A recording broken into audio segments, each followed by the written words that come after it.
ESFL Wednesday cards. Guys, this is what we call our affiliate league-based gaming. They are part of the ESFL, and they're coming here to show that, hey, we want to be a part of the ESFL and make plays and make it big time like everybody else wants to in the UFC 4 landscape. Next to me, I got my main man, Crooks Gaming. This guy is an absolute stud.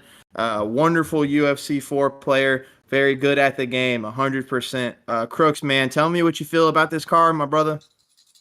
Yo, I'm excited to be here. I'm excited to be commentating such a great card for one of these affiliate leagues.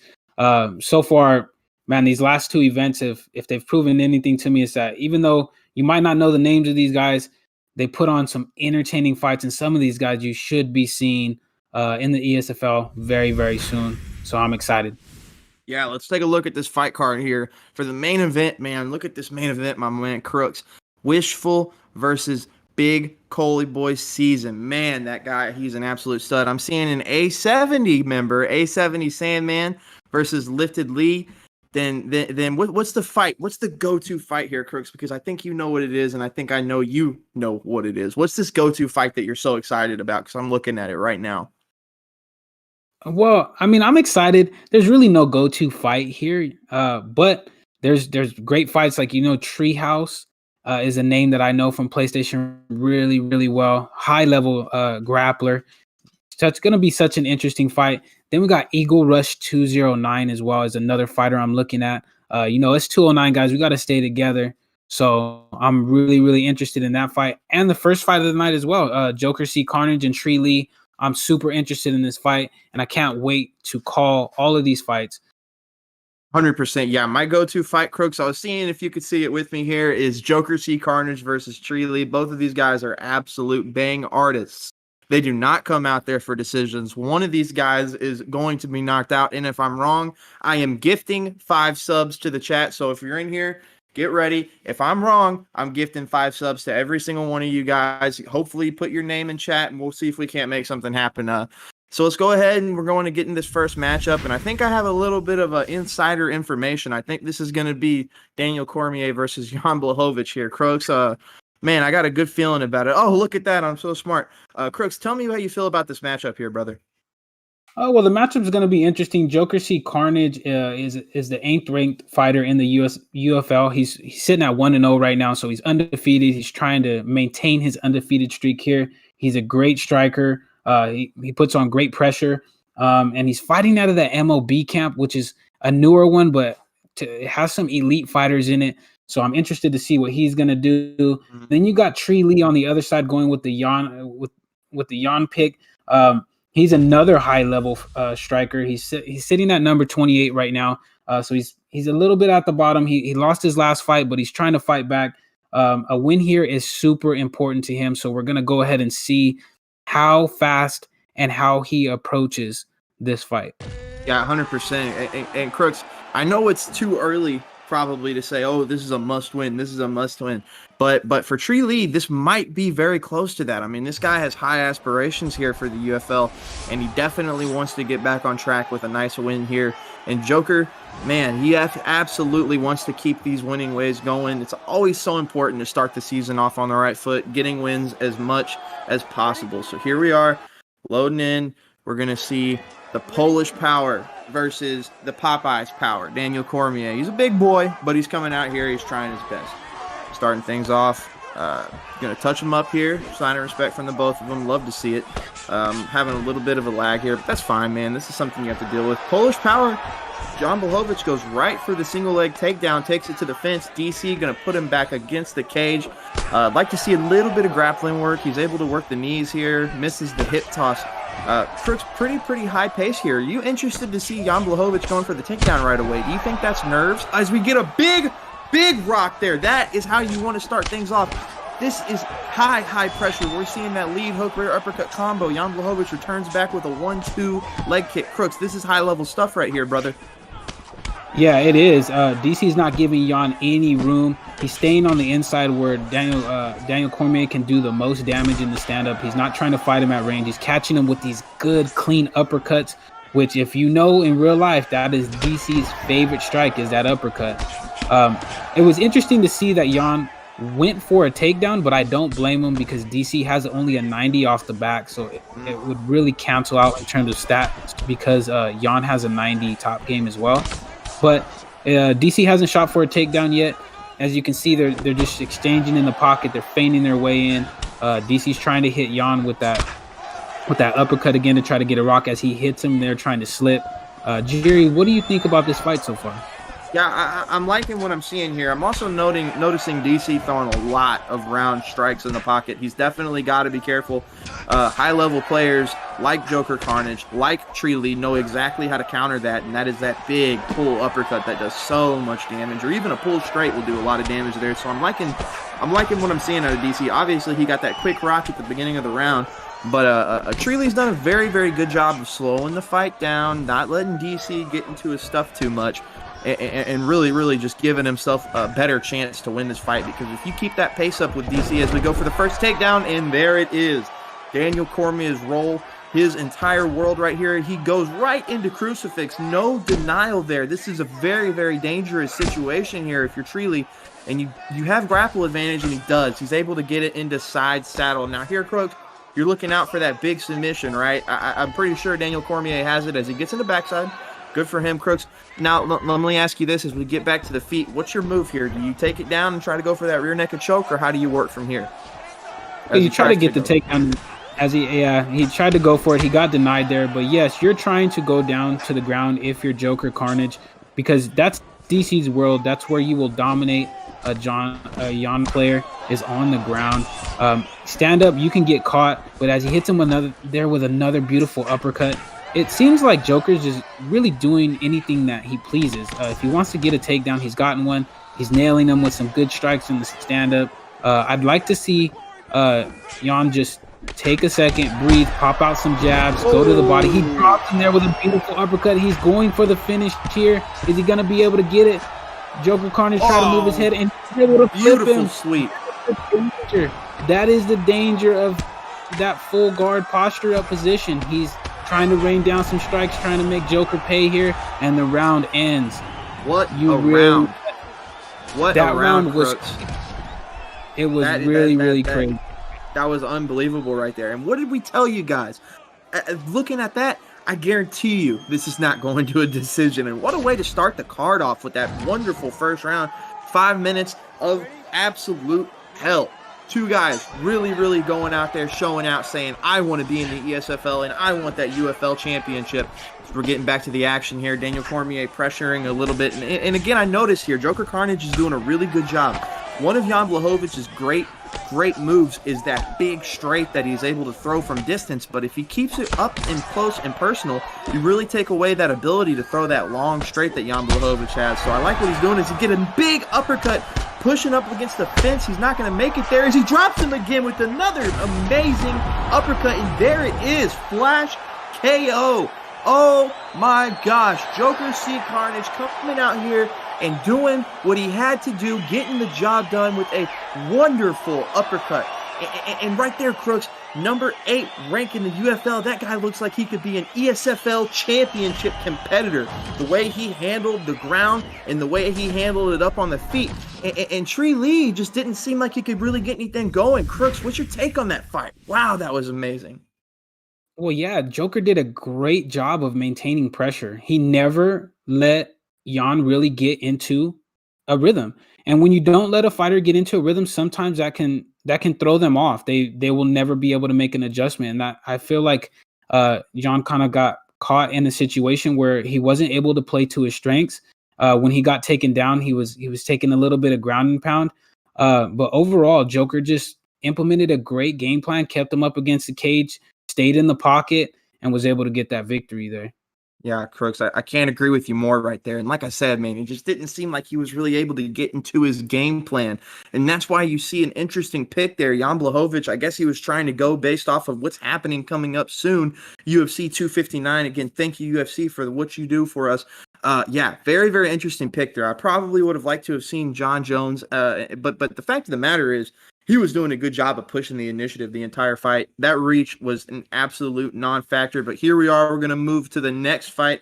Just Nick versus Eagle Rush. Just Nick being a very, very well-rounded fighter. I mean, that's exactly what he would consider himself. He's very solid on the ground, very solid on the feet, able to really be able to strive in the best of both worlds scenario. And here it is, Eagle Rush 209. Crooks, you know well about this guy. I would hope so. This guy is an absolute killer when it comes to the UFL. A three-time UFL champion and a former number one time title challenger. This guy is a very, very high level grappler, and he has this uncanny ability to strike with the best of them alongside of being a great striker. Now, Crooks 209, Eagle Rush 209. Tell me what you think about this matchup here, brother. Well, it's going to be a real interesting matchup. Like you said, Eagle Rush 209 is a former three-time UFL champion, and he's a former one-time title challenger. So he's got the experience on his side, but he's going up against somebody who's just as well-rounded as himself. He's going up against a number 9 ranked fighter, and he's undefeated as well. So he's trying to maintain that undefeated streak here. So it's going to be interesting. Just Nix is fighting out of Top Mount MMA, which is one of those camps that's up and coming. It's real sneaky. So he's going to try to not only make a name for himself, but also make a name for his camp. So it's a lot of pressure against somebody who has the experience that Eagle Rush has. Yeah, and as you said, the whole camp aspect coming into it, that really does change it all, man, because you definitely do not want to put those guys to shame. They work so hard to get you in the best top shape and the best strength possible to get the job done. As we're seeing a Tony Ferguson pick, that's locked in for Mr. Eagle Rush. There it is, that high-level grappling and high-level striking. That's what you're going to get with a solid Tony Ferguson pick, and it's looking like we're hovering over Holloway, and there it is. This is a lightweight fight. Tony Ferguson versus Max Holloway. Obviously, Max Holloway at any weight, that guy could be at 205, light heavyweight, and he would be an absolute Kamaru Usman voice problem. He would be a problem, Crooks. Now, let me ask you this, brother. What's your first thing you're doing here if you're Tony Ferguson to set a tone? Well, the first thing you want to do is try to establish your range, right? Try to go for a takedown. Try to work some leg kicks on Max Holloway and try to get him as uncomfortable as you can in the pocket. Utilize those elbows that everybody has problems with right now and try to clinch and get it to the ground as fast as you can. 100%. Good take there, Crooks. As we're showing a sign of respect, both touching gloves. Both of these fighters know what this fight means to them. Eagle Rush definitely wants to continue on his winning ways. We're seeing excellent pressure to start things off. But again, Max Holloway, Kamaru Usman voice is a problem as he sidesteps out of that, drops him with a huge rear uppercut. That's a dangerous position if you're Max Holloway, because at the lightweight division, he's not that great. And he's lost stamina, and he's also rocked Max Holloway. The ability to get that is, oh my gosh, I'm at a loss for words. It is unbelievable. With a huge wheel kick, drops him. Saved by the up kick.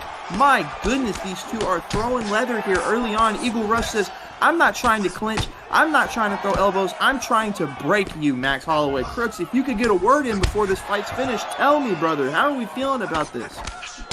Well, Eagle Rush is just applying pressure. He really, I don't know if he took a back step. As he got rocked there to the body, he's applying a lot of pressure, not really worried about him too much. I think he feels like he can get Just Nix out of there as he's able to hit him with the takedown there off of the leg kick catch. And now we are in Tony Ferguson's world. This is where Tony Ferguson will shine against the Max Holloway player. Max needs to be very, very careful that he doesn't get caught with low stamina in a sub. He gets postured up on, transitioned into a half guard there. He needs to be careful hitting with that hand that's on top of the head too. He did that once. That's a free posture up in half guard for those of you guys that are newer to the game. He gets put in side saddle. Now, he's got to be very careful here because if Tony Ferguson denies a transition, he's going to go for that arm triangle. And Tony Ferguson's submission stats are through the roof in this game, Jerry. Yeah, no, 100%. Yeah, that's the problem here with Tony Ferguson is at any point in time, he could be dangerous. He could be an absolute killer. Top mount here, posturing up, going to do a little bit of ground and pound damage. Got to be careful here. Max Holloway has a decent bottom game. Might sweep him off as he gets it over into half guard. But yeah, Crooks, I agree with you, man. You're fighting Tony Ferguson. You're fighting elbows. You're fighting submissions. You're fighting pretty much everything that could take a man out of the industry. He has it. As we see him able to really do a good job of keeping him out of a super solid attacking position. But again, Tony Ferguson's got leg locks. He's got arm triangle. He's got pretty much everything you need. We're seeing a little bit of damage here. And there it was, Crooks, right there. That attacking hand, holding hand. As we see him, beautiful sweep there. Gets it into back sitting. Max Holloway not really doing anything with it. Very interesting. Maybe he's thinking, I'm not going to risk being on the... Oh, my gosh. A big rock again. Max Holloway's definitely regretting getting up from that position, Crooks. Now, let me ask you this, brother. If you're in that back-sitting position, do you try your hand at it as we see another drop and a huge up kick to save his life? Do you take advantage of that back-sitting position, or man, you got to try and do something there other than getting up on the feet? Yeah, well, I think as the round ends there, I think the reason why he got up from the back-sitting position is because he wants to fight where Max Holloway has a chance to beat Tony Ferguson. True.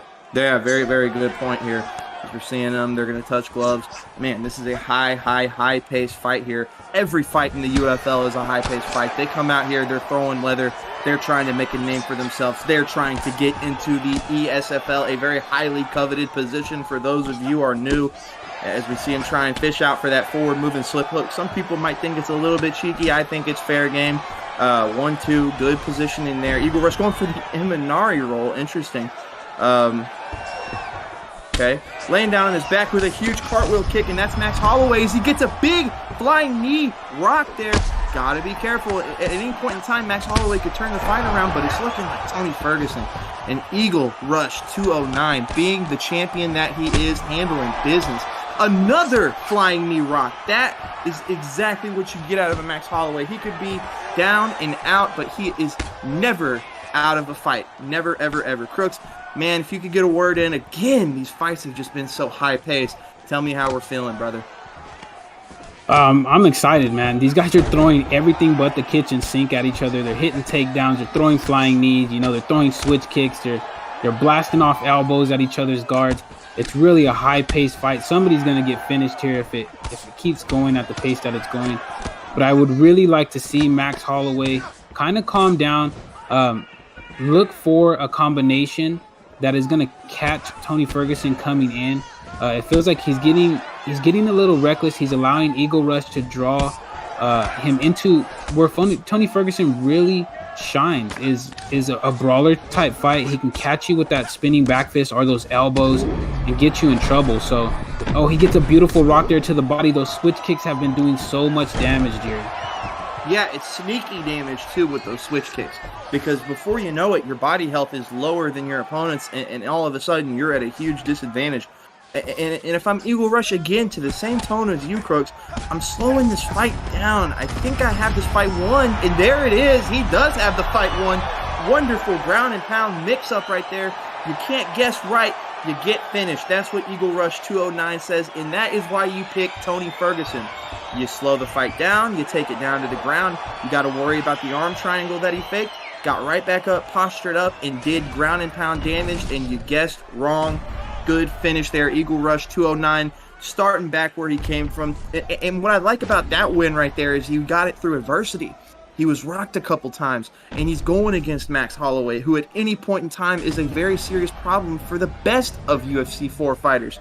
Man, that is a top-tier finish there. Unbelievable finish. Again, and also, if I'm just Nick, I'm not shaking my head at that loss. I definitely tried my best against the former UFL champion, the former three-time UFL champion. He really went out there and showed exactly what he could do. Crooks, tell me how you feel about that matchup, my brother. Well, yeah, Tony Ferguson really fought the way that Tony Ferguson fights in real life. Those are the type of fights where Tony Ferguson shines, is in brawls like that. He struggles against technical fighters, as we've seen in real life. You know, he struggled against Charles Oliveira. He struggled against Justin Gaethje when Justin Gaethje actually calmed down a little bit. So he's the same way in the game. He's going to try to draw you into one of those brawls.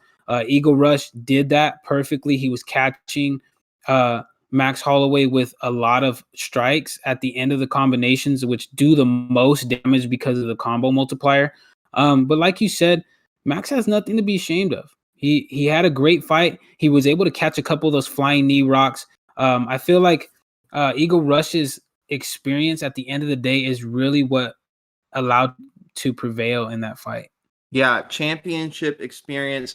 Hey, man, you're going into a 3-round fight after bucking it out for 5 total rounds in a championship bout. You just have a little bit of a better understanding of the game. And we're going to go straight in right here. We're moving fast because these fighters are moving fast for us. They're out here, they're throwing leather, they're not trying to go to decision. And that's what we love to see. Performance bonuses, performance of the nights, knockout of the nights. We haven't even seen a submission attempt, as we're going to see Sheba versus Treehouse Witch. Now, Sheba is making his official Season 2 debut. And again, this guy is a former UFL champion. He's a solid striker, and he's even better on the ground. But now we're going to have an excellent mix-up here. Treehouse Witch is a great grappler, so we're going to see how he comes out. Treehouse Witch is constantly going for the submission, constantly trying to work the fight down to the ground. And if we see this pick here, Damian Maia versus Tony Ferguson. Wow, that is absolutely interesting. Maia, if you get into a car accident with Tony Ferguson and you try and push the issue and sling fists, you're gonna lose that. I don't know about that pick. I might have even liked the Tony Ferguson mirror match there, Crooks. Yeah, I mean, I think this is a classic striker versus grappler matchup. So I believe that Sheba went with the best overall pick in terms of being able to strike on the feet. As we see, they're starting off the first round here. He can strike. He's okay on the ground, even though Treehouse goes and just takes him down immediately. Tony Ferguson is not in a foreign land here. He needs to be careful in this position because Damian Maia has a 99 top game. You got to be really careful in this matchup, Jerry. 99 top game. That is very disturbing to think about. I'm going to go right back to you here, Crooks. The fans want more Crooks. I want more Crooks. Everybody in the ESFL and UFL want more Crooks. You got the fight down to the ground. What are you going to do with it right here? Are you super nervous in Tony Ferguson's guard, or are you Damian Maia as you get the fight back to the feet? Or are you're obviously trying to get this fight down to the ground 100%, Crooks. Yeah, you really are. As you can see, Treehouse is doing everything that he can to really shoot for takedowns here. And when you do get on the ground with Tony Ferguson, you cannot be afraid to make transitions. As we see him get full mounted here, he really needs to understand that Tony Ferguson is good on the ground in his own right. He has a lot of sweeps and a lot of submissions of his own. We've seen tons of fights where we wouldn't have thought the fighters that were being used would be able to hit submissions, but they can't. And Tony Ferguson is one of those guys who is a really heavy submission artist, just like Damian Maia. So I feel like Sheba should not be afraid to be here with Treehouse at all. And as you were saying, with that 99 top control, man, you could really get a lot of good things going if you have that. I'd like to see him work up a little bit of grapple advantage because he's definitely, almost desperately trying to get top mount. Is he just going to go straight into the rear naked choke? And we're going to go to this mini game here. Maia's doing a very good job staying on his bar here. This is what you got to do here. Treehouse Witch got to be calm as he gets the fight out. He's going to cancel it, stay in that back sitting position. Very smart move here. Getting the top mount. Now, I've seen him get out of top mount a couple times. I'd like to see him build up grapple advantage. Unable to. Tony Ferguson very smartly getting the fight out of top mount. I got to say, it almost looks like, Treehouse Witch is trying to set up a go-go plata or any kind of joint submission, because the way he looked at that choke submission, Crooks, before he canceled it, he looked pretty solid on the ground with his submissions. Yeah, it looked like he threw out a feeler sub right there. I feel like Treehouse is doing the right thing with Damian Maia. As he goes for the choke here again, that feeler sub is going to give him a better read on what Sheba's going to do in these submissions. But it looks like Sheba has this sub game down. He's been caught in one of these things. If you play ranked or if you play the game online at all, this is a very common thing nowadays. As we see that Damian Maia is not going to be able to get this sub. He's going to get thrown back into Tony Ferguson's full guard. And if I'm Sheba here, I'm going to try to get the rubber guard. I'm going to be shooting for the rubber guard or trying to fake to give Damian Maia a little bit to think about and not just lay on top of me and really just waste the time like that first round went there, Jerry. Yeah, 100%. And what I'm seeing out of Treehouse Witch is doing exactly what you'd want out of Damian Maia, getting the fight down to the ground at his will. And like you said, Sheba's got to be better at getting movement on the ground. You cannot be stoic on the ground. Tony Ferguson has a very active guard. You've got to use it. You can't just swing and bang whenever you're on the feet and hope that's going to be enough, as we see the cheeky standing guillotine. Very smart there to get out of it there for Sheba. And also, like you were saying, Crooks, man, this is what you got to do to win the fight. You got to avoid the takedown, but you're not super worried about, the ability to get down on the ground. But, like, you just got to be more active. 100%. You can't sit in your guard. As we're seeing these two throwing leather, Treehouse Witch has got to get this fight down to the ground. You do not want any mix-up with an orthodox Damian Maia. Crooks, there it is, the first shot, and he doesn't get it. Tony Ferguson have him in that single collar tie, not able to really get any solid damage off of it. Crooks, if you're Damian Maia right here, what are you doing to get this fight down to the ground? Are you going for that clinch again, or are you going to keep blindly shooting those double legs? Well, he's doing a good job because Sheba's allowing him to back him up to the cage. So he's shooting for the clinches, hoping to get him up against the cage. But Sheba's been able to deny it so far. Sheba needs to press forward and try to get as much damage on the feet as he can. This is where Tony Ferguson has a big advantage against a Damian Maia player, is on the feet. So he needs to try to get off as much damage as he can. Oh, as he gets hit with a beautiful overhand right there. It's tricky right here because he's up against the cage. He tries to hit him with the flying knee. He was able to slip another overhand right there, but he was not able to capitalize on it. But now Sheba needs to go out and try to win this round. He is down. He gets taken down by one of those double legs that plainly put, they're so hard to deny. He's gonna get up here. He's got to watch out for the backpack position from Damian Maia. It can be hit as Treehouse goes for it. He gets it, and now he's in a real dangerous spot. He has to deny that rear naked choke. He does not. His stamina is really low, and now it's a different kind of submission here with the rear naked choke being where it's at in the game currently. Hopefully he's able to deny that chain. It doesn't look like Treehouse is going to go for it. He's going to try to stay in the back sitting so that way he can cancel it at any time and maintain the position. But it looks like Treehouse might be able to get this one, Jerry. There it is. Yeah, as you said, as it was happening, Treehouse Witch doing what Damian Maia does, that elite level rear naked choke. No surprise there. You knew exactly what he was wanting to do. Go out there and get that rear naked choke, and he finally got it. Treehouse Witch able to get back into the win column, and that's a big win against a former UFL champion. Crooks, do you think that was the perfect matchup there against Tony Ferguson? And the way he was able to incorporate the Damian Maia-esque game plan, really getting the fight down to the ground when he needed it, that was very, very beautiful, beautiful fight there, and that's exactly what you wanted. Yeah, against Damian Maia, implemented a great game plan. I wouldn't say it's a perfect matchup against a Tony Ferguson pick because the stand-up differences there can be quite big if your opponent isn't letting you get them on the ground. But Treehouse went out there and played a great game plan. He pressured him. He got him in the clinch. He was able to get a takedown. He was able to get him in very, very compromising positions where he could hit him with a sub. He wasn't letting Tony Ferguson get in any advantageous spots where he could get reversed or anything like that, Jerry. Yeah, 100%. Yeah, I mean, that is as Damian Maia-esque performance as you could possibly ask for. Again, congratulations to Mr. Treehouse Witch getting back in the winning column. Gotta be a good feeling after dropping your first one of the season. Man, this fight coming up, goodness gracious, Crooks. These two are about to throw leather on par with the first two fights. These guys are definitely trying to keep the fight standing.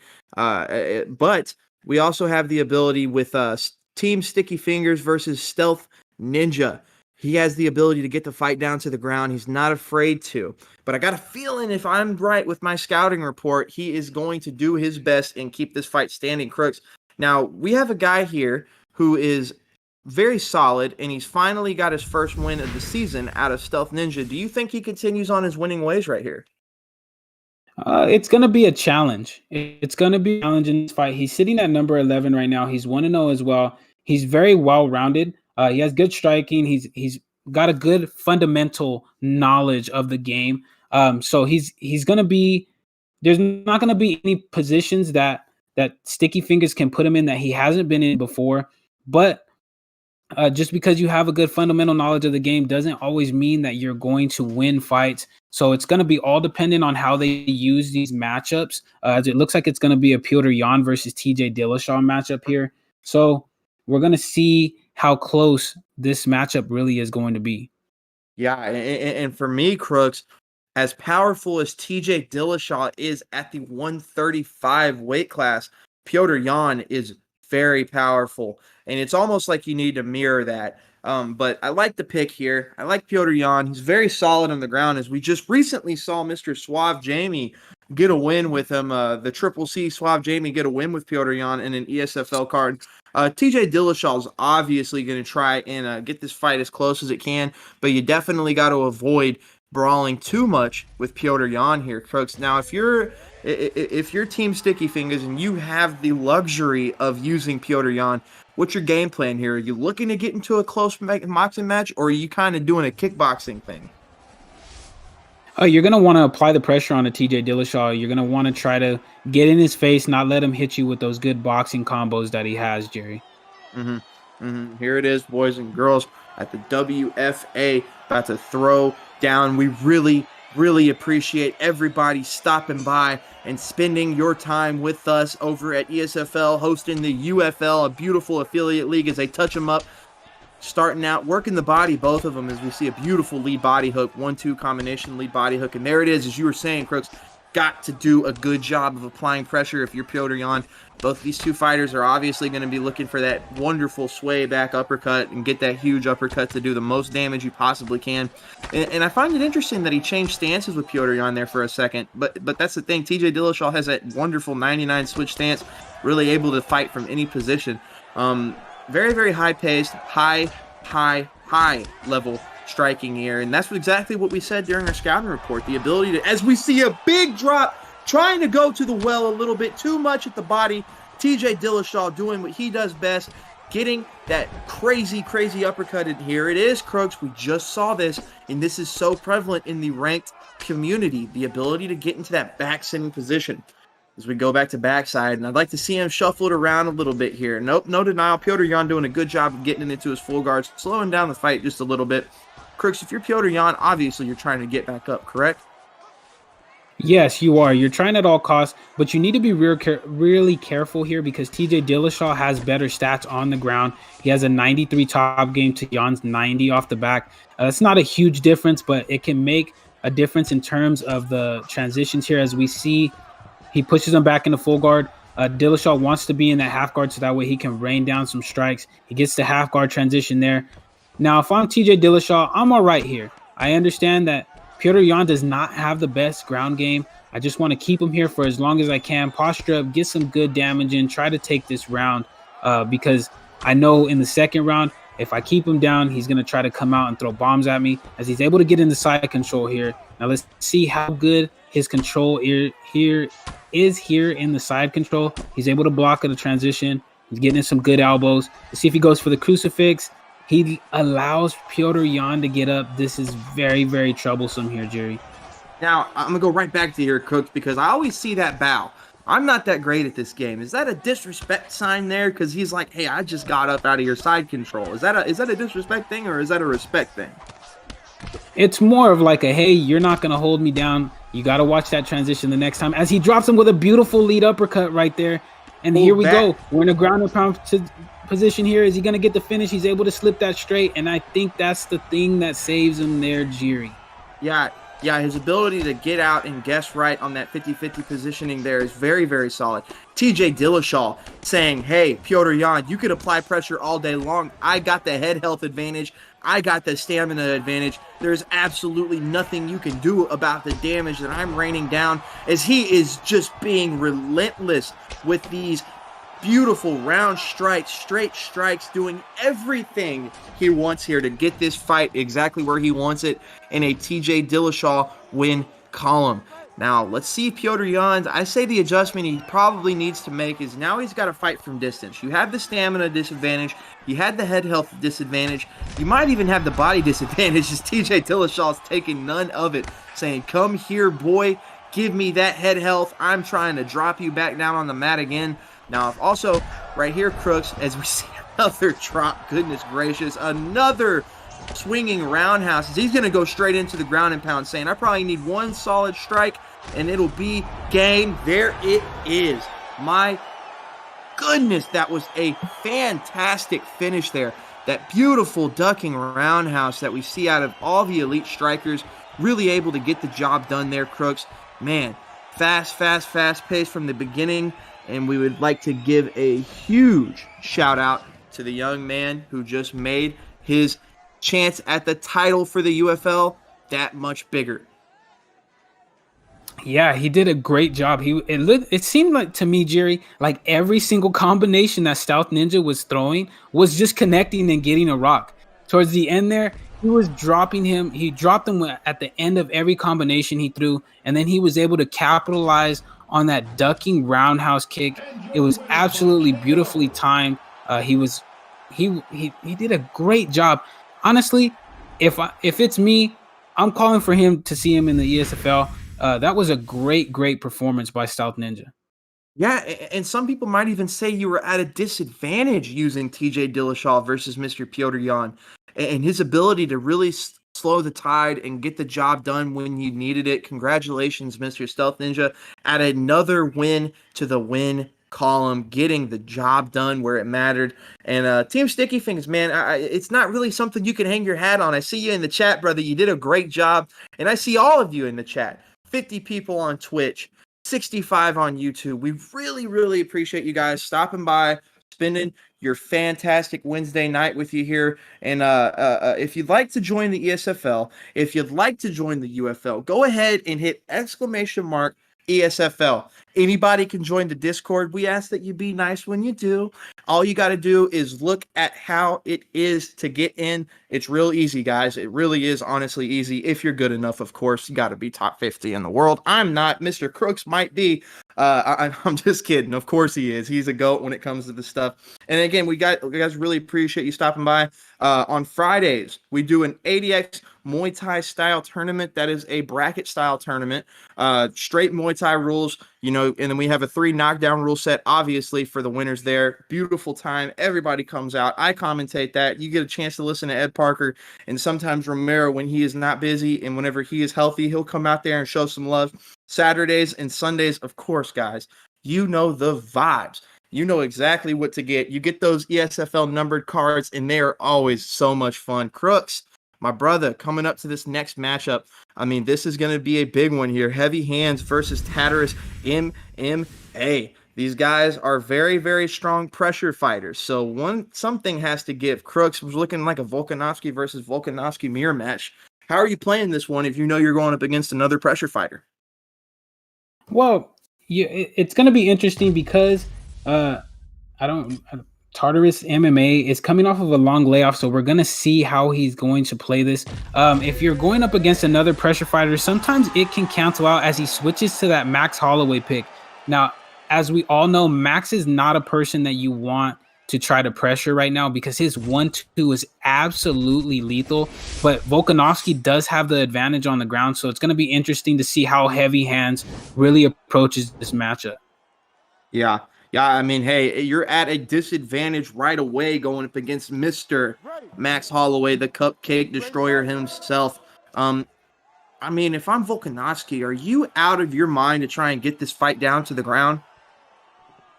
No, you're not. You're going to try to leg kick and try to get it to the ground as soon as possible. You do not want to stand up with Max Holloway.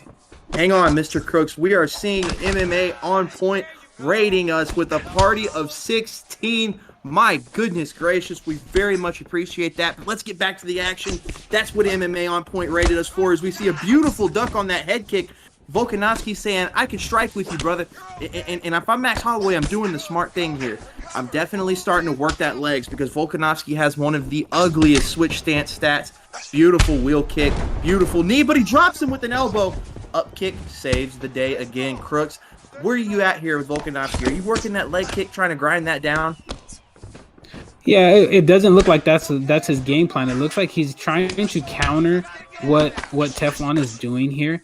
As you can see, he's putting the pressure on. He's able to break that block there. It looks like Volkanovski, heavy hands, is just trying to push him up to the cage. So if he gets in any trouble, he can just back up. He can shoot for takedowns here. He can clinch him if he wants to. It looks like this is a very, very fast-paced fight. Heavy hands does not look like he's intimidated by the Max Holloway pick at all. And to be honest, that's how you have to play it here. You have to try to pressure Max Holloway. Whoa. Hits him with a beautiful head kick there and is able to rock him. Tries to go down to the body, but misses him there. Hits him with another beautiful body kick. And here we are. We're back against the cage where heavy hands can just unload. There's nowhere for Max Holloway to go other than to try to slip here, Jerry. 100% Crooks, the pro. I am just the Joe. Heavy hands living up to his name. Heavy hands rocks him again. Beautiful uppercut overhand combo. He says, no, sir, no more up kick.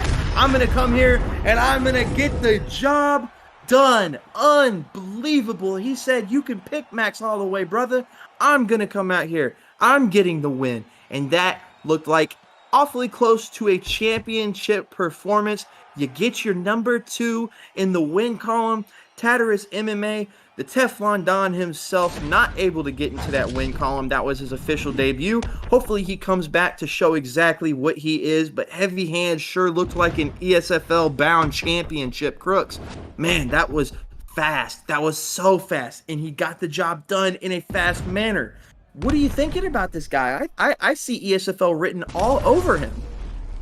Yeah, he came out and he was fearless. He did not I didn't see him take many back steps, to be honest with you. He let Max Holloway know, I don't care how good your stats are. I don't care what the aura is around you right now in this UFC game. If you're a 5-star, a 4-star, a 3-star, I'm going to come out. I'm going to dictate the way that this fight is going to play. If you're sloppy, I'm going to counter you, which he did to perfection. And then he was able to get in his full guard and finish that fight. It was all around a dominant performance, and honestly, one dominant performance that I really didn't see happening, Jerry. Yeah, and I hate to keep bringing up the whole Max Holloway pick, but your ability to go Volkanovski, who is as good a counter as possible, able to get the job done as we're going right back into another banging matchup. Here we go. We have... I think the audio is out. A70 Sandman versus Lifted Lee. A70 Sandman is a wonderful submission specialist. His ability to get that fight down to the ground and go for the chokes, go for the joint subs is elite as elite gets. And this is your co-main event. Again, Crooks, we have a, you keep going back to it. Styles makes fights. Can't do an Irish accent. I do apologize. What are you thinking about this? Obviously, Lifted Lee is going to try his best to keep the fight standing. And obviously, A70 Sandman is going to try his best to choke him out. We're moving straight on. Crooks, tell me about this matchup, brother. Well, you see we got a GSP versus Tony Ferguson matchup here. Really strength for strength here. GSP has really good stand-up, has really good top control. Tony Ferguson has equally as good stand-up as he does at bottom control. So really, I think the stats are going to even each other out here. And I'm going to be real interested to see how they play on this ping. It looked like it was pretty high. So we're going to see how this matchup goes here, Jerry. Yeah, 100%. Yeah, the ping right there. But A70 Sandman says, I don't care if I got green ping, red ping, blue ping. I'm going to come out there, do my thing. I'm going to get this submission as we see a good start off to the fight here. Tony Ferguson with that unbelievably fast spinning elbow. Not a lot you could do with that other than lean back. Sometimes duck underneath. That tracking is a little bit wonky sometimes. If I'm GSP's a duck a head kick, I'm doing as much damage as possible. I'm working that body as much as possible. You gotta be careful there, trying to throw off that 1-2 head kick. Desperately going for it. Lifted Lee, if I'm him, I'm kind of slowing the fight down a little bit, man. I don't want to get into Tony Ferguson's wheelhouse. I definitely don't want that. I want to slow this fight down as much as possible and work with my GSP 5-star jab. Brooks, do you agree with me, brother? I'm just the Joe. You're the pro. Yeah, I wouldn't suggest St. Pierre standing in front of Tony Ferguson and trying to outstrike him. But the thing that I'm noticing here is both fighters are really major lunging pretty heavy, and you can do some major damage if you minor lunge or if you major lunge into a big strike as we see GSP's able to get a rock there on Tony Ferguson. But like I was saying before, if you major lunge the wrong way and get hit with a strike that's in the direction that you're major lunging into, it can do some serious damage. And both of these fighters have low health stats. Tony Ferguson has a low health stat in his body, GSP in his head. But this is where GSP wants to be. He needs to try to initiate some grappling. This is not where he wants to be at with Tony Ferguson. Tony Ferguson, I would imagine here, is going to try to take his back. He's able to get the back sitting position, and this is trouble because Tony Ferguson not only has the rear naked choke here, but I believe he has the arm bar. But Sandman chooses to go for the backside, to go for the back mount. Now this is not a safe position, even though he rolls in the full mount here. He can get hit with an arm bar, which Ferguson's gonna go for, or no, he's going. What is he going for here? The go-go plata, the one of the more powerful submissions in the game. And look at the stamina advantage here that Tony Ferguson has. And he's saying, I don't care if it's red ping, I'm coming out here, I'm trying to get this sub. But unfortunately, he's gonna get swept into full guard. And if you're lifted Lee here, you know, you're definitely getting out of this as soon as possible, because Tony Ferguson's guard is absolutely no place to sit and camp out. Crooks, if I'm lifted Lee, what are you doing here to get up and try and get this fight when I do get this fight standing? How am I turning the tide? Well, I don't necessarily think that he has to get up. He can utilize his position here, but he has to be real careful not to be caught in a sub. Tony Ferguson's off the back submissions are really good as he goes for the ground and pound here. He needs to be really careful here though, Jerry, because if he gets rolled, Tony Ferguson's going to be at a big advantage on the ground. Yeah, 100%. That's the only problem with me, Mr. Crooks. You're the pro. I'm just the Joe. The way I'm looking at it is I see Tony Ferguson's guard and I cringe. I do not want to play around in that. But again, you didn't pick a true striker. You had the ability to pick Jorge Masvidal. So obviously he wants to use that top control and try and make things happen, as we see Tony Ferguson going for the beautiful hook elbow, spinning elbow. Man, this is a very, very fast-paced time on the feet here. And I'm seeing GSP getting him in that single collar tie, going to take him down. Going in side control. Very smart here. Now, you still got to be careful of this full guard transition as he gets it. Good job here, GSP posturing up, able to get it into half guard with that 20% or 10% stamina advantage. Takes full guard, gets the back, and now he is in back sitting. There it is. Moves it over to backside. He's going to probably try and take the back here as he gets it into half guard. Guys, this is fast-paced grappling. Now, I'd be careful here because he's obviously shown that he wants that go-go plata desperately, but he's able to get it out. Crooks, man, this is good grappling right here. This is what you love to see. Yeah, as Tony Ferguson gets in side saddle here, he had him in the crucifix. Both of these guys have a good knowledge on the grappling system. It doesn't look like either one really knows what the other is doing. Haven't seen many transition denials here. As Tony Ferguson is back in the full mount, he's able to deny that transition. Now this is going to be real big trouble as he tries to go for that go-go plata but gets it blocked. If I'm Tony Ferguson, I'm okay here. I'm okay with being on top of GSP. I need to try to take my time here and not let GSP put me in a spot where I can potentially be rolled, Jerry. Yeah, 110% here as we see Tony Ferguson work his way back into half guard. Both of these fighters might be dealing with a little bit of ping issue, not able to deny those transitions. As I say that, it happens, but an excellent 2 denials in a row. My goodness, I don't know what I'm talking about. That is obvious. Here it is, Tony Ferguson's full guard, no place to get comfortable in as he gets it into rubber guard. Like to see a stat guard transition. GSP doesn't have it. Getting into half guard now. Tony Ferguson really wanting that stat guard. He gets the denial, and here's where it gets dangerous as he goes for the go-go plata again. Really starting to work that submission here, working a solid choke, and this is good stuff here when it comes to your submission. Guys, if you have the ability to have a pen and paper next to you, you definitely want to take notes, because this is when it gets interesting. This is what separates the good fighters from the medium level fighters, the ability to work on the ground as we get it into north-south position. GSP, he's gonna, great denial. That's not a denial you see that often, Crooks. No, it's really not. Usually Tony Ferguson's able to get that. He's able to get back into half guard here. Now, lifted Lee, I feel like he needs to get some damage off here.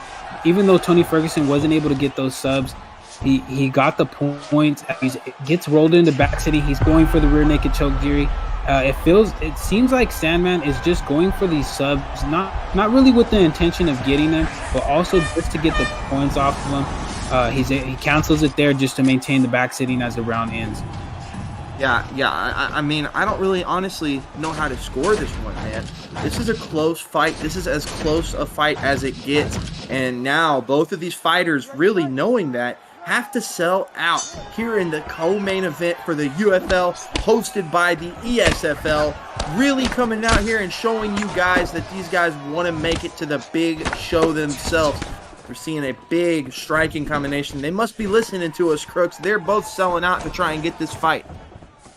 Yeah, they really are. As you can see, both of them are trying to go for the takedown as Tony Ferguson gets back sitting here. This is where Tony Ferguson shines, is really in spots where he is a threat to catch a submission. He rolls him in the backside. I imagine he's going to try to take back mount here. As he goes for it here, he gets denied. Good job by Lifted Lee. Lifted Lee rolls into full guard. This is where you are safe with Tony Ferguson. He has leg locks, but they're a little bit easier to read. We see Tony posture up here trying to get some good damage off. GSP is able to stand back up. I feel like Lifted needs to try to do some damage here, but also be careful of that spinning elbow. Yeah, the spinning elbow that he's really tried to go to the well in. Maybe one too many times as he's able to get the fight into side control. Oh my goodness. Elite level stuff through 300 ping. You get a fantastic pre-denial, and he denies a top mount. Perhaps could go for a submission, though, opts to do some damage. And this is smart right here. If you could find a way to sneak a rock on the ground, if you could find a way to do a little bit of damage, it could really sway the round for you as he's doing a bunch of it. Punches in bunches, doing a fantastic job utilizing that GSP top control, really raining off some solid ground and pound. Postures up again, trying to do even more. Crooks, is this what you have to do to get this fight turning in your direction? Just start beating Tony Ferguson down. Great denial. Yes, you really have to start chipping away at that block, getting the points in for the damage, even if you know that you're not going to be able to finish him in this situation right here. He's just trying to get some punches on his block to try to chip away at it just a little bit and get these points while he's in a dominant position. Yeah, Crooks, I can't help but agree with you even more as we're really seeing GSP start showing out with these denials. And he doesn't get one there. Like to see him go back in the top mount. There it is. Really start posturing up and doing a little bit of damage here because I got a feeling A70 Sandman is starting to panic a little bit because maybe he thinks this fight is closer than it is and might get slipped up and caught in a submission or really get finished here. So if I'm A70 Sandman, I'm relaxing. Oh, he's going for the Darce choke. This is what we say. Tony Ferguson, you cannot relax at any point in time. There could be a change of tides, but it's looking like Lifted Lee's doing a very elite level job of avoiding any damage. But this also could just be for the judges to say, hey, look, I was out here, I was active, even though I was on my back. Crooks, 15 seconds left as we see a Neon Belly. This could be dangerous. Yeah, he's just trying to get some points here. I feel like Tony Ferguson went for that sub, not with the anticipation of getting it, but just to get the points because he was controlled for like the last 2 minutes of that round, I believe. And GSP was getting off some solid damage on him as well. I honestly don't know who won. Oh, as we see, GSP gets the victory there. That was such a close fight between those two. That right there, that's what you get right here. If the UFL and the ESFL coming to you live on Wednesday night, you see bangers like we have been watching. You see technical decisions like we have been watching. And you get the pro in Crooks, and you get the guy who's not that great at this game. He's trying his best to get like the man I'm sitting next to, Crooks. That is as good as a full card and co-main event as it gets. The UFL always showing out and always showing love to the ESFL. Mr. Crooks, let's get a recap of this beautiful card that we've seen, man. Just absolute bangers of fights. Crooks, let me know, what is your fight of the night? My fight of the night so far has to be the Joker Carnage Tree Lee fight. I know we called it at the beginning before we even started this card that fight was going to be a potential fight of the night. So far, that's the fight that I feel like it has just been a banger. It was a banger. It was one of the best fights of the night. All the other performances have been great, but I feel like that fight in particular was my fight of the night so far. What about you, Yeah, Jerry? What fight stood yeah. out to you in this fight card? Not to pat myself on the back here, but I think I guessed it right, and I agree with you, Crooks. That's 100% fight of the night.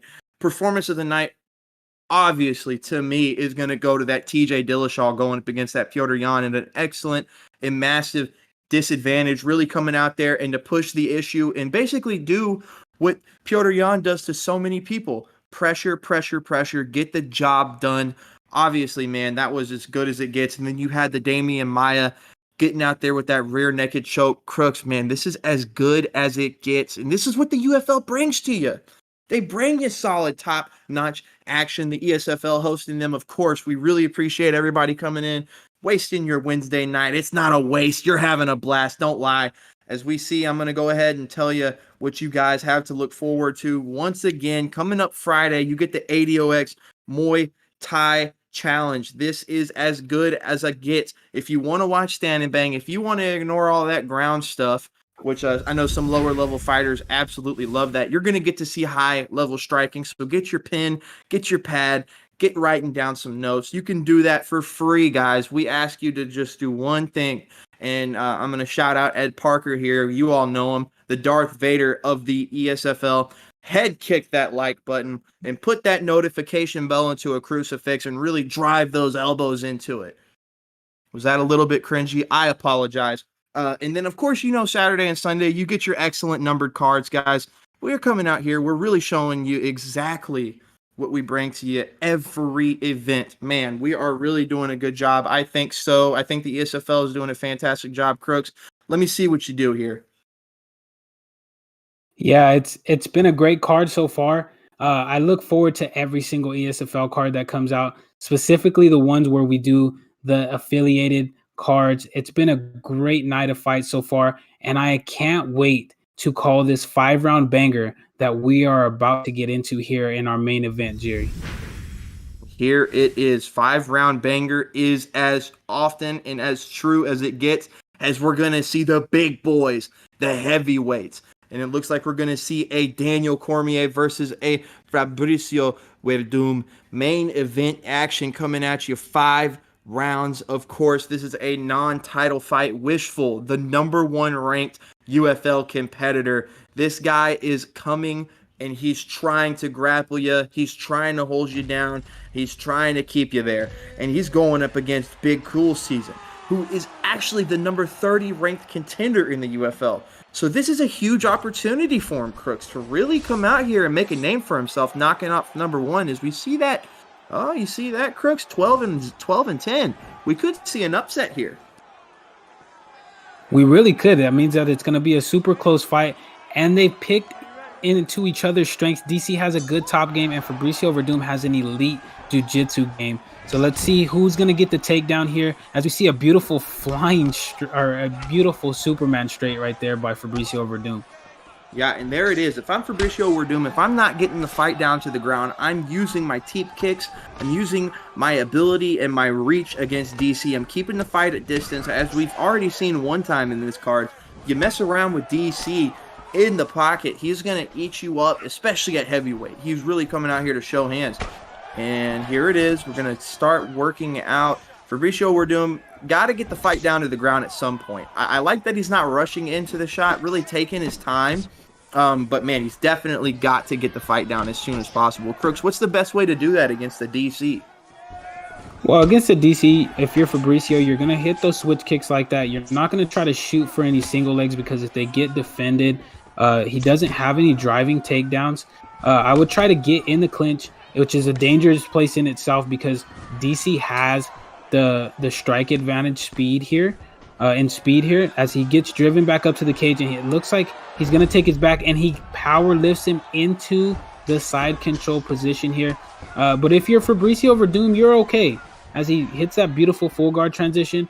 He needs to be really careful here, but this is Fabricio Werdum's world just as much as it is DC's, Jerry.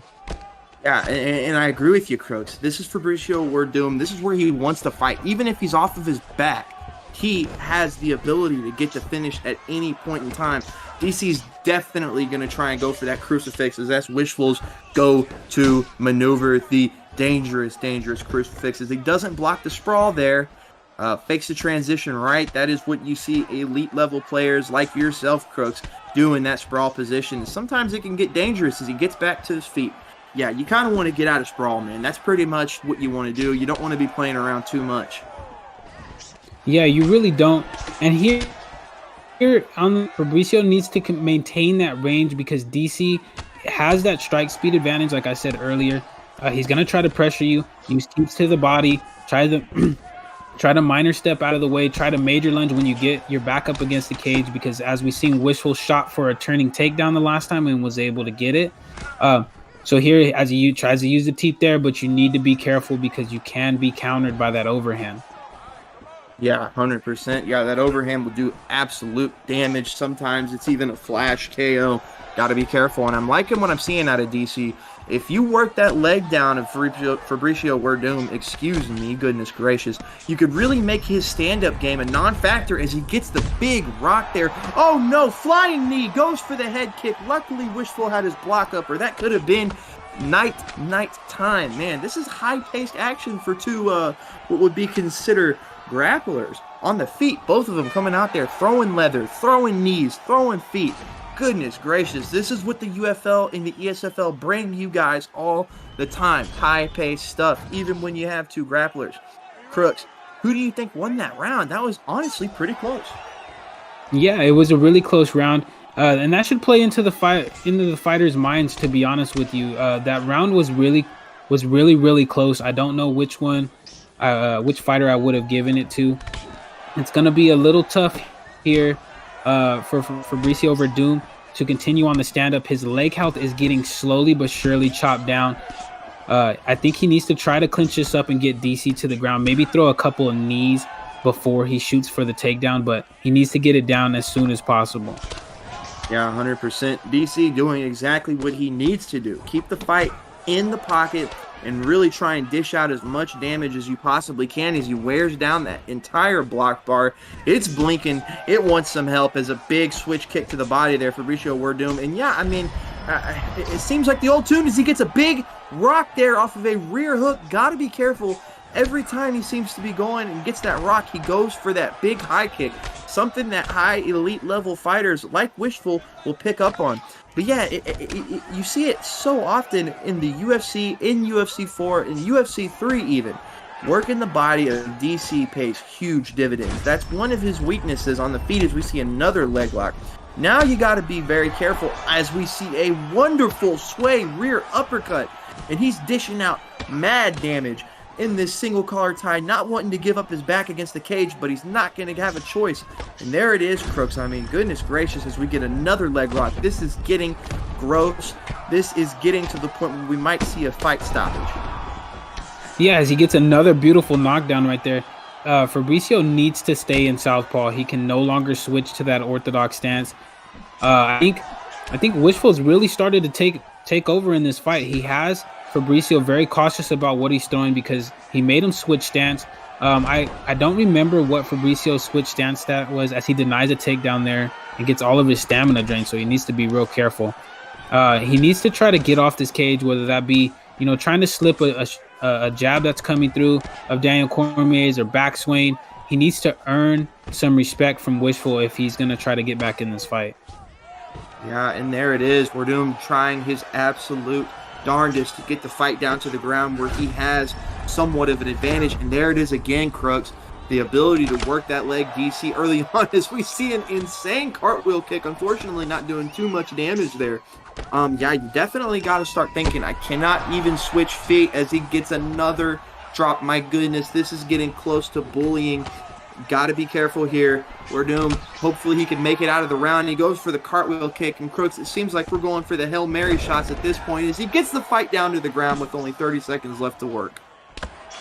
Yeah, you could see he was going for a lot of cartwheel kicks there. I don't know if that's necessarily the Hail Mary move that I would turn to, but here is where you would want to do your work, but there's not enough time as you see him trying to get some solid ground and pound in. He gets reversed, and that ends the round. but he should have shot for that takedown a lot sooner.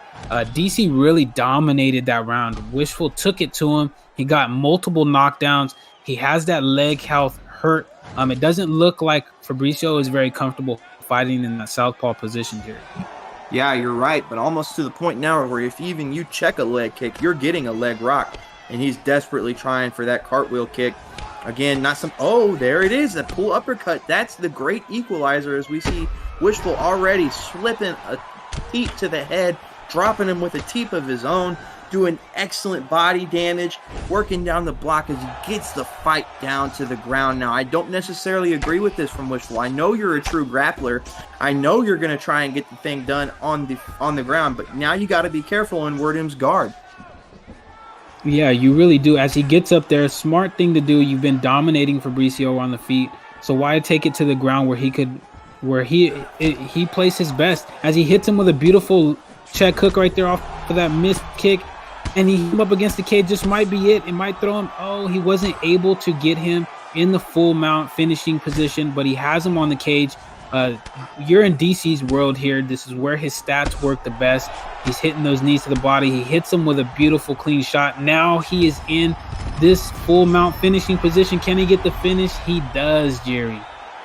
Elite level stuff from the #1 ranked guy in the UFL, Wishful, coming out and saying, I am the champion and I want the ESFL big boy cool season, man. Just not really able to get anything going. Very interesting pick there with Fabricio Werdum. I'd like to see maybe a John Jones pick there, you know, even a Stipe Miocic, man, because if you try and trade the way you were with Werdum, you're not going to get the job done. I know he was trying to get the fight down to the ground as much and as soon as possible, but it just didn't work out, Crooks.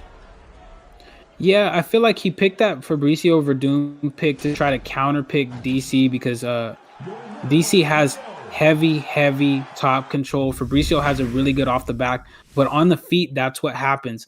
DC is not just a grappler. He has good power and he has hand speed, and especially in that heavyweight division, he's one of the best strikers, honestly, in that division. So that's a tough matchup for Fabricio. Like you said, I would have liked to have seen either a DC counter pick, kind of a mirror match, or a John Jones pick or a Stipe pick. But either way, I honestly think that fight's going to play out the same way. It looked like those fighters knew each other, and it just looked like Wishful had the game plan. He stuck to it. He was able to get that pressure, and he was able to get those multiple knockdowns and get the win. Yeah, that's elite level stuff there from Wishful. One of the best UFL players in the league, obviously #1 himself, getting the job done when it mattered the most. Guys and girls, the people who came out and showed love, the people who came out and stuck through the technical difficulties that never happened. We really appreciate you all for coming out, man. We really appreciate y'all throwing down for us, coming out, showing love. We ask you to drop the follow and ring the notification bell. Crooks, what do you got for him, brother? Yeah, it was a great night of fights. I hope you guys enjoyed it as much as I did. Great performances by everybody that came out. Even if you were on the losing end, I respect you guys for coming out, laying it out all out on the line. This is a very tough thing to do. I've competed myself in ESFL, so it's a very tough and scary thing to do. But you guys put on a great performance, and overall, I really enjoyed this card. Can't agree with you more, Crooks. Of course, he's the pro. I'm just the Joe. I hope we did our best to entertain you. I hope we did our best to bring you the action that you guys so love and the action that you guys come every time and show out for us. And again, I'm going to reiterate this because the ESFL deserves the plug. Come watch us Friday. Come watch us Saturday and Sunday. It's always a good time. We're always showing you love. We always showing you new stuff. And if you want to learn the new meta, if you want to learn UFC 4, there's only one place to learn it, and that's at the ESFL. Thank you guys so much.